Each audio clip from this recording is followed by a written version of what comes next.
So were you under the impression as well that this was going to be a documentary about her road back to doing a podcast or doing her next show? Because, of course, what we're seeing now is something completely different. Yeah, you know something, I'll tell you, it spoke volumes to my early narrative of, Wendy's doing better and everything like that, because quite frankly, my hunch was, I guess she's making her way back to media, So I was just, and why doubt it? She's been through so many obstacles in the past and everything. And then, with us not being able to put our eyes on her and things like that and see the progress, everybody was on board. The uncomfortable position that I put myself in was I let my thought, kind of be distant from everybody else's, because everybody else, I guess, was connected to the guardianship and everything else, and kind of, bringing a momentum and bringing some support to what we're trying to get done. And I was looking from the stance of, because a busy day and not really looking and analyzing, I was looking like, well, she's getting better, and I guess she's going to get back to doing what she was doing in some sort, so that was that. They basically said that because she was drinking so much, it was starting to affect her headspace and her brain. So I think they said it was alcohol-induced dementia. Yeah. When did you learn about that diagnosis? It's evidenced we saw Wendy, with drinks.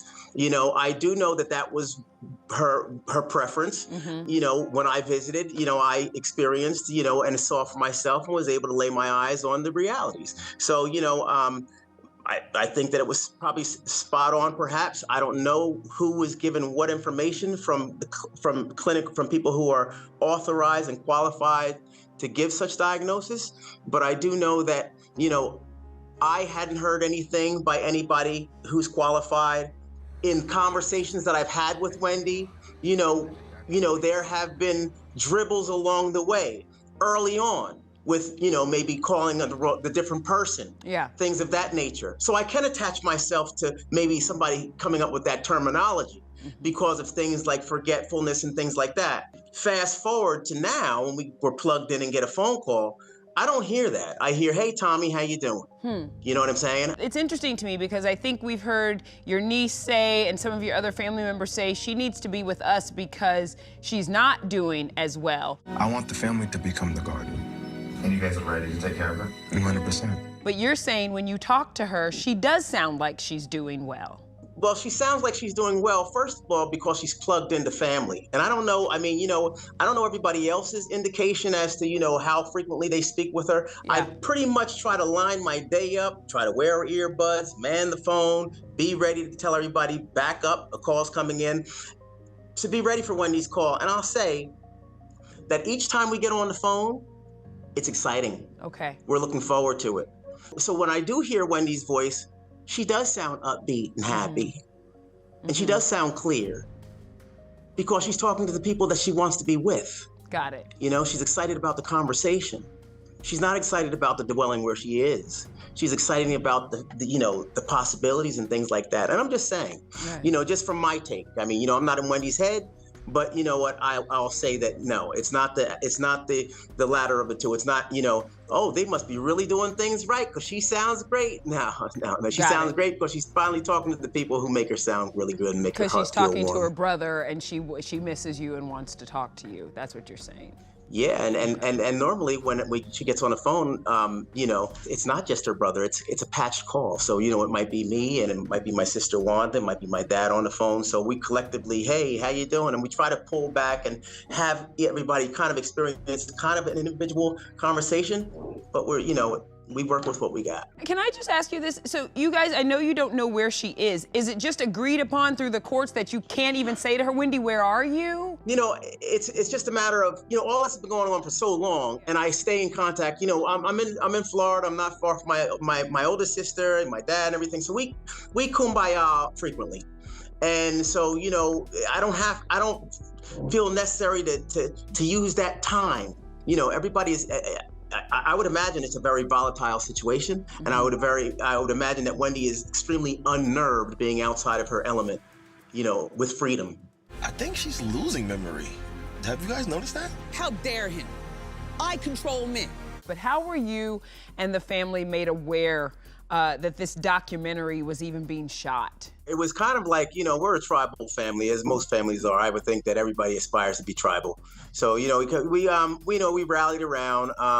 I think it was my dad that even shared it. He said, Tommy, we're doing Wendy's doing some shooting for the next production. She was already doing quite a bit of footage and stuff, and I personally was thinking that something was going to come about the footage, because I didn't really, see it just going anywhere. And Wendy's not just want to collect footage that I could recall, so I knew it was probably something. I can't imagine what it's like for you all watching this, because it's really unnerving for us who don't even really know Wendy like that watching it. But one of the things that still sits with me is the clip where she calls you Kevin. So, Kevin, I'm so glad you're here. Really. Did you realize at that time that Wendy's condition was getting worse? Is that when it really started to click with you? Well, something crazy is that, we kind of do that sometimes. I get people say Kevin all the time because we have that likeness and things. But you know what? With Wendy, I know that it was conditional, and it was under the circumstances. And no, exactly. I didn't want to buy into that. I didn't want to ruin the moment. So hey,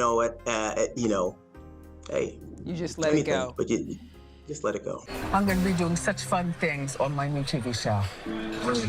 And I'm going to have, I don't want to just write it because it will get off. You know what I'm saying? So I've like a paint thing. Yeah, it's to paint. Okay. How much do the documentary producers stay in contact with the family about Wendy's health and what they were seeing while they were shooting? I didn't feel as though, at that point, I didn't feel as though Wendy was ready. She wasn't ready for a production. I don't really know why she's doing it now. And I don't think I've really outwardly said that, but I was saying it to myself. And I said that amongst family, because I really didn't have I didn't have an idea of what she was planning on doing with this piece. Did filming and did airing this documentary, do you believe that it helped Wendy's condition, or do you believe that it hurt Wendy more? Hey, listen, we've been at the bottom. I believe that we've hit it, and that she's hit it. I think the documentary is good. I appreciate the documentary because it released me. It taught me so much. It brought me closer to family. It brought us all together. And I'll be honest with you, I didn't want to watch the documentary because I didn't want to see Wendy continuously in that light. Yeah. It wasn't necessary, like for me. And so, I set it up for, my dad, stuff, my wife. But, I went upstairs, and I came down at one point, and the time that I walked into the room was when Wendy was saying, what the question was, about our mother. I miss Shirley. Oh, yes. Oh, so do I. When she cried, I realized that she was in pain, just like the rest of us. And that she is my sister, because all this distance in between has created such a wedge. And then you have all the people involved. And then you have social media and everything. But we're strong, we have thick skin. And this is what Wendy does, this is what the family does. We give them a moment, and then we're back on our horse and we're strong again. But so I say this, and this is all about just really missing my sister. Do you think, though, that she would have been able to get the help that she needed if this documentary wasn't done? Because now it feels like your family's taking on a whole new fight that maybe they weren't doing before. It wouldn't have happened, for me, it wouldn't have happened without the documentary. Mm-hmm. For me, because I wouldn't have known how to be involved. Right. And kind of right now, and I think what I'm buckling now, what I'm thinking is the regret. The regret. Because I wish I was on board sooner. Where's your relationship now with Kevin Jr.? Outstanding. Yeah, the relationship is really good. And I call out to Kevin, and he knows he can reach out to me. He showers me with praise all the time and talks to me about how appreciative he is of our relationship and our ability to communicate and share. He comes on the boat. He spends time with his grandfather. He's an all-star kid. And I mean, he's a young man, and he's just really, really, really great, and a great person to spend time with. It was mentioned in the documentary that her guardianship comes up for review once a year. Do you know when the next review is? And are you guys as a family prepared to be involved in that conversation? Yes. Yes, we're all prepared to be part of that conversation. I know definitely I am. I'm looking forward to it. And unfortunately, I don't know when that renewal date's coming up or when that conversation is going to be had. I'm hoping maybe sometime this week. Got it. It's no secret that there have been random people around you getting money, getting paid, whatever the case may be.